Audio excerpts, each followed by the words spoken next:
Good morning. నాకేం మాట్లాడాలో అర్థం కాదు. ఈరోజు చాలా మంది జనాలలో నాకు ఫస్ట్ నాకు మా డాడీ గుర్తొస్తున్నాడు.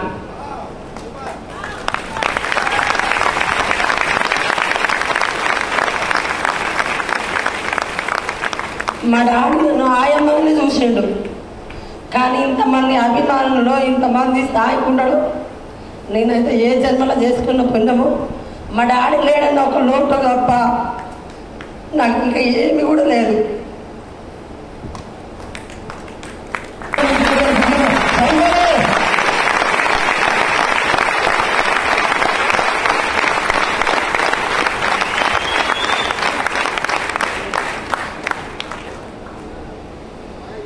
Good morning.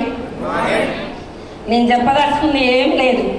నా పేరు ఇప్పుడున్న లీడర్లు అందరు కదా, చాలా మంది తల్లిదండ్రులు పిల్లల్ని అంటారు, అనుకున్న వాళ్ళకి ఇచ్చి చేస్తురా, చేసినాక ఓడలు మేడలు అవుతున్నాయి, మేడలు ఓడలు అవుతున్నాయి.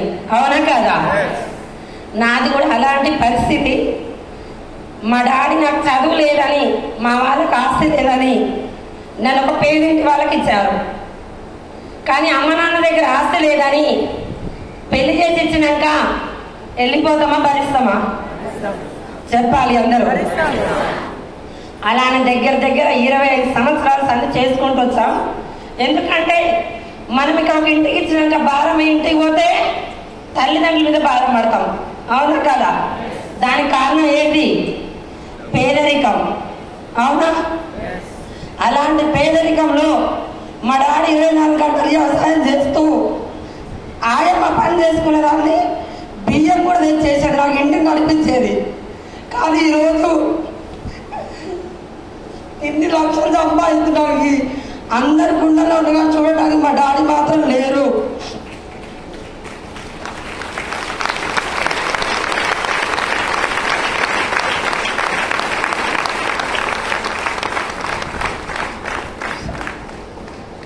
నేను చెప్పేది ఏమీ లేదు మేడం. నా ఫ్యామిలీ గడవడానికి 15 సంవత్సరాలు స్కూల్లో ఆయమ్మలు చేశాను. ఆయమ్మ దగ్గర ఆలోచించండి, 2 పిల్లల దగ్గర, మన ఇంట్లో ఉన్న 2 పిల్లలు 24 గంటలు బాత్రూమ్ పోయినా ఏది పోయినా ఇసుకొస్తుంది. అవునా కదా? నా పేదరికం వల్ల 15 సంవత్సరాలు స్కూల్లో ఆయమ్మగా నర్సరీ పిల్లల దగ్గర మూట్లు కడుకుంటూ 15 సంవత్సరాలు సేవ చేసిన. అలాంటి సేవ రూపంలోనే చాలా మంది బాల్ అక్కడికంటే అక్కడిక్కడ పడుతుంది. అవునా కదా?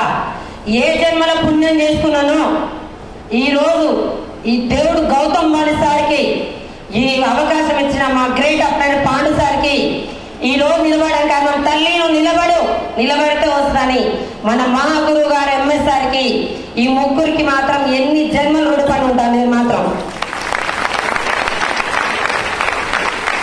బాలక్కడికంటే ఇక్కడికంటే ఏడవ వాళ్ళే దేవుని దగ్గర ఉన్న పూల గుట్టలో పడ్డా. అలాంటి అవకాశము వెస్ట్ లో పడ్డా. నేను అక్కడి గుర్తు పెట్టుకోండి. నేను ఇలానే ఏమీ లేదు. మీటింగ్కి వచ్చినా నా టెస్టిమోనీ అందరికి తెలుసు. బయట 20 సంవత్సరాలు 20,000 ఎక్కడైనా వస్తాయి ఆ స్కూల్ ఆయమ్మకి? చెప్పాలి. నా జీవితం, నా ఫ్యామిలీ, నా పరిస్థితి నాకు తెలుసు.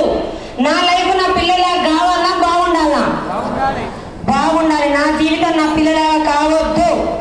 మీటింగ్కి వచ్చి గట్టిగా పట్టుకొని సార్ ఏం చెప్తే చేసిన, పాండు సార్ ఏం చెప్తే చేసిన 2021లో నాకు వచ్చిన చెక్కు 8,500 2021.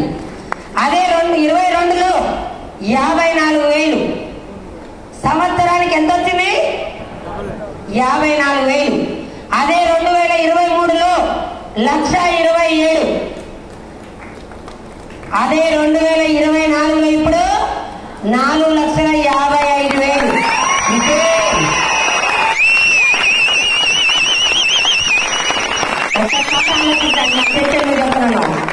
రాగానే ఎమ్మటే వస్తాయా? 8,000, 54,000, 1,27,000, 4,55,000. అదే 1,00,000 రావడానికి ఎన్ని సంవత్సరాలు పెట్టారు? మీటింగ్ లో చెప్తున్నా, దయచేసి దండం పెట్టి చెప్తున్నా ప్రతి ఒక్కరికి. వెస్టేజ్ అంటే మీ దగ్గరికి రావడమే ఏదో మీరు మీ పెద్దలు ఏ జన్మలో చేసుకున్న పుణ్యం. చాలా మంది వస్తువులు పోతున్నారు, ఏదో జన్మలో చేసిన తినే అదృష్టం లేక వాళ్ళు ఉండలేరు. పుట్టడాందన మునినా కూడా వండినంతనే వండుతుంది. అవునా కదా? 6 నెలల దాకా ఉండి వెళ్ళిపోతారు, 8 నెలల దాకా ఎండిపోతారు. ఏంటంటే వాళ్ళు చేసుకున్న పాపం. నేను మాత్రం అదే భావిస్తున్నా. అలాంటి ఏదైనా పాపం ఉన్నప్పుడు తొలగిపోవాలంటే తొలి ఏకాదశి నాడు చాలా మంది గుళ్ళు గోపురాలు గంగలో పోయి స్నానాలు చేస్తారు. దేనికి చెప్పండి? తెలిసి తెలియక చేసిన పాపాలు తొలగిపోవాలని. అవునా కదా? అదే ఒక జన్మనాల జన్మనిస్తే మనం